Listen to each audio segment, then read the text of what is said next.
Good afternoon, good people. I hope you guys are well. My name is Joya. Thank you guys for being here. Subscribe to the channel if you haven't already, and let's get into this. So, being that I'm in the field of nursing, kind of, I have a lot of nurse friends, and pretty much everybody that is a nurse that I know is either not in bedside or they are in bedside, but they hate being in bedside.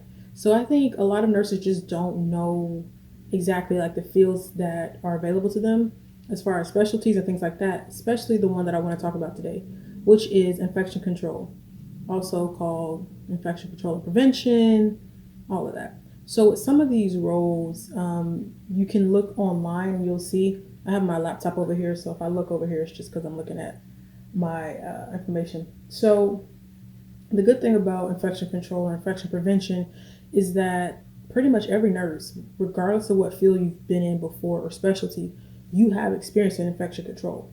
Like, we all are responsible for preventing infectious diseases. So if you are a vaccine nurse, right, in the thick of COVID, you were giving COVID vaccines or you've done flu vaccines, whatever, some sort of vaccine prevention, what they call it, tertiary, I think. Don't quote me on that. I think that's what it is, for prevention, right?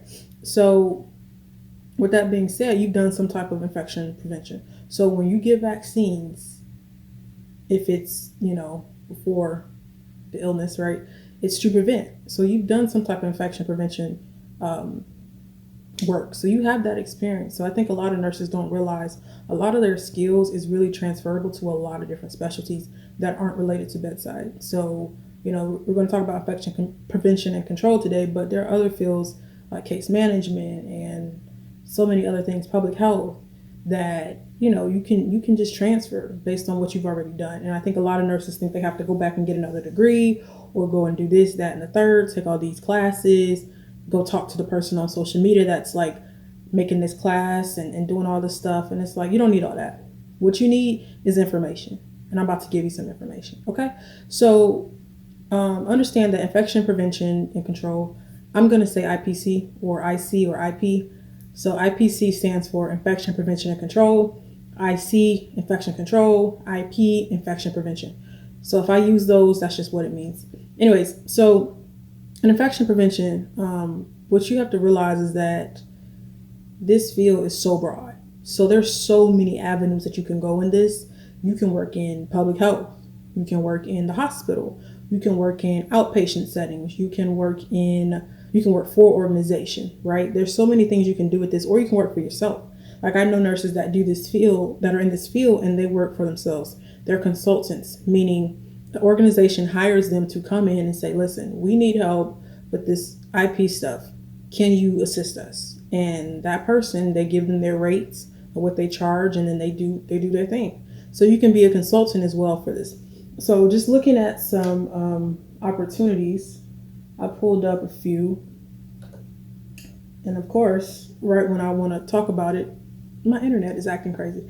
Anyways, we'll get back to it. But basically, with this field, you learn so much.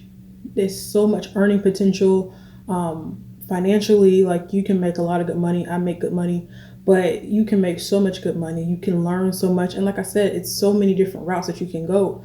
So if you're somebody that's like, listen, I love the hospital setting, I don't want to leave the hospital, I just want to get out of med surg or ED or whatever, then you could say, you know what, let me transition into trying to figure out how I can do this role in a hospital. And every single hospital, no matter how big or small, they have this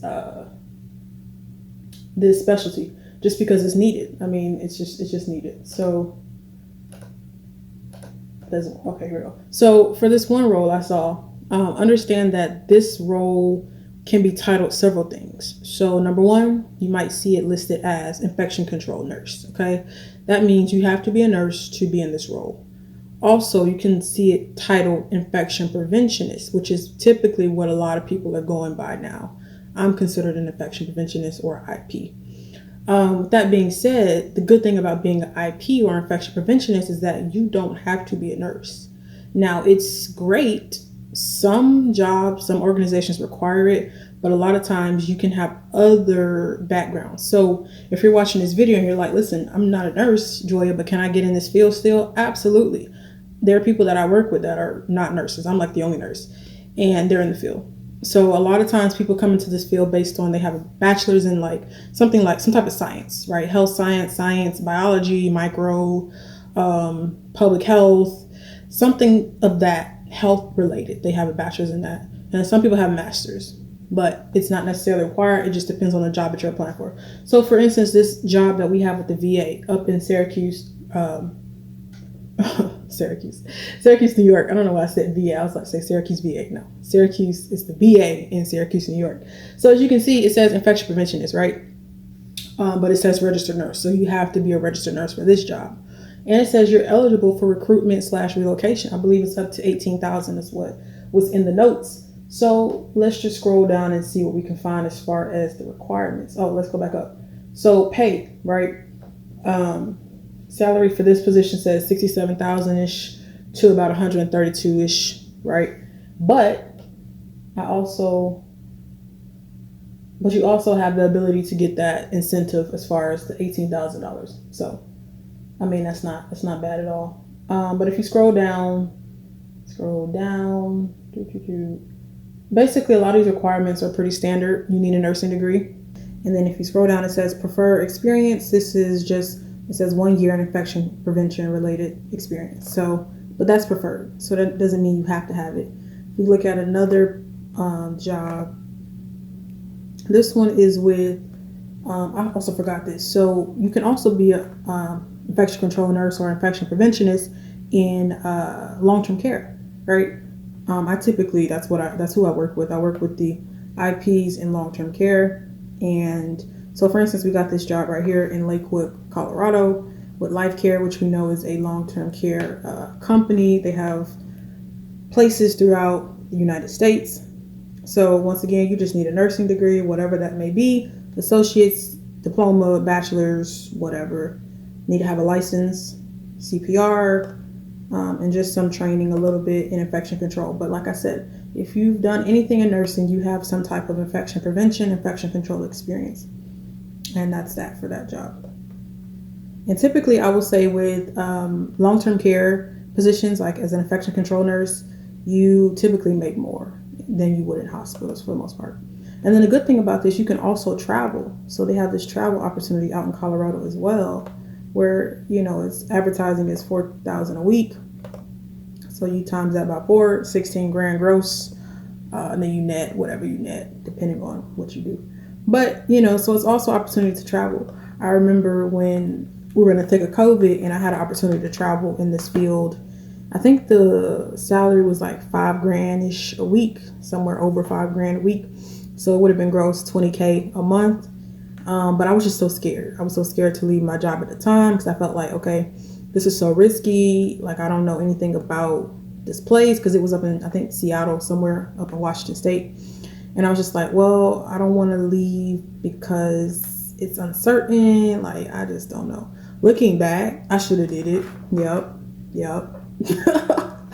I should have did it. Sometimes we got to stop being scared, get our ducks in a row, save up some money, and go ahead and just do what we got to do. But anyways, I ended up traveling later on in the pandemic, so it all worked out, and God is good. But also, let's move it on. So if you're a corrections nurse, right? It's, like I said, y'all, it's so broad. Here we go. We got another job as a quality improvement and infection control nurse for corrections. Justice, the Bureau of Prison / Federal Prison System. Here you go. It's a federal job. It's a DOJ and infection control nurse. Y'all look at pay. Not bad, depending on where it is. Because I know nurses making trash money. So this is not bad. Once again, just need a degree, whatever that may be. And just like it says, 1 full year professional nursing experience. It can be in any type of nursing. And then just some experience with, like, it says anatomy and physiology of body systems, developing, implementing, and evaluating policies and procedures, doing some auditing and charts, that kind of thing. So that's another opportunity. And then also, here we go. We got ambulatory infection preventionist. This is in an outpatient setting or ambulatory care center, right? These are your outpatient. This is with UCLA Health. And y'all see the pay. I don't know if that's accurate, but then again, you got to keep in mind it's California, so you're gonna pay in taxes, right? You're gonna pay in taxes. But bachelor's degree in a health related field.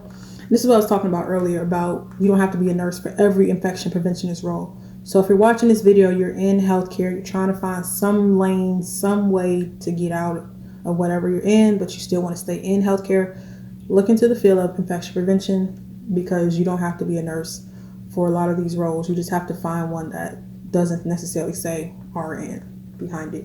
So like this one, you just need a bachelor's in some health related field. Master's is desired. CIC is required, so that is something that you have to get.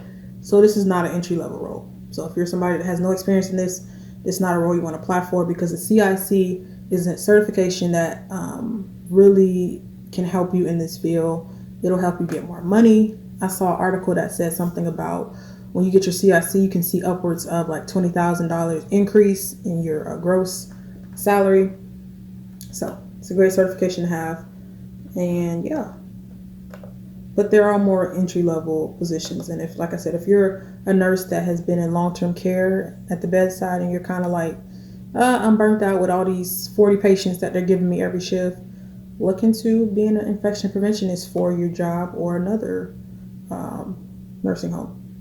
But yeah, if you are interested in this field, I just highly recommend you just look into it. If you have any questions, let me know.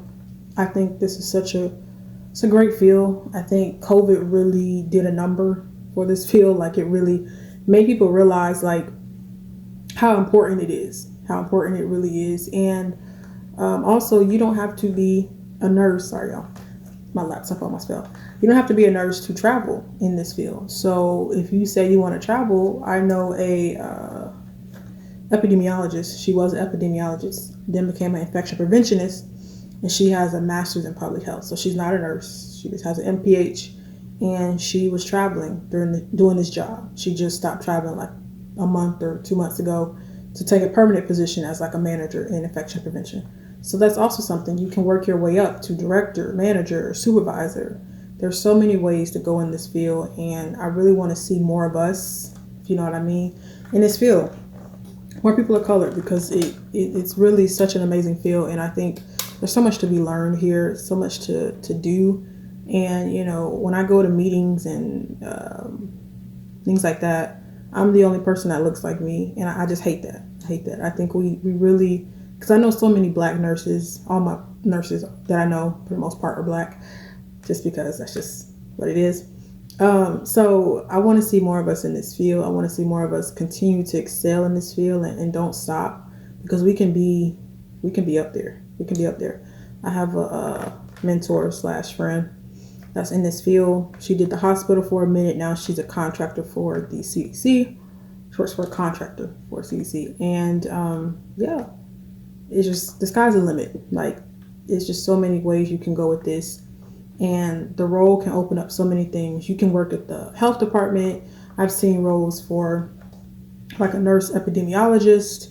I've seen different things like that. Like, there's just so many things that we can do in this field. And I want us to start exploring other opportunities, because everybody is so burnt out from bedside. And it's not to say that every nurse needs to leave bedside, because if you love it, you love it. Somebody got to take care of us. Somebody got to be starting our IVs and giving us our vancomycin and stuff like that. But we shouldn't be doing it at the cost of our own mental health, physical health, and well-being, because so many nurses are just messed up, literally, in every way that you can think of, because they don't know how to pivot, right? They don't know how to pivot out of the bedside mentality, and it is killing them, literally.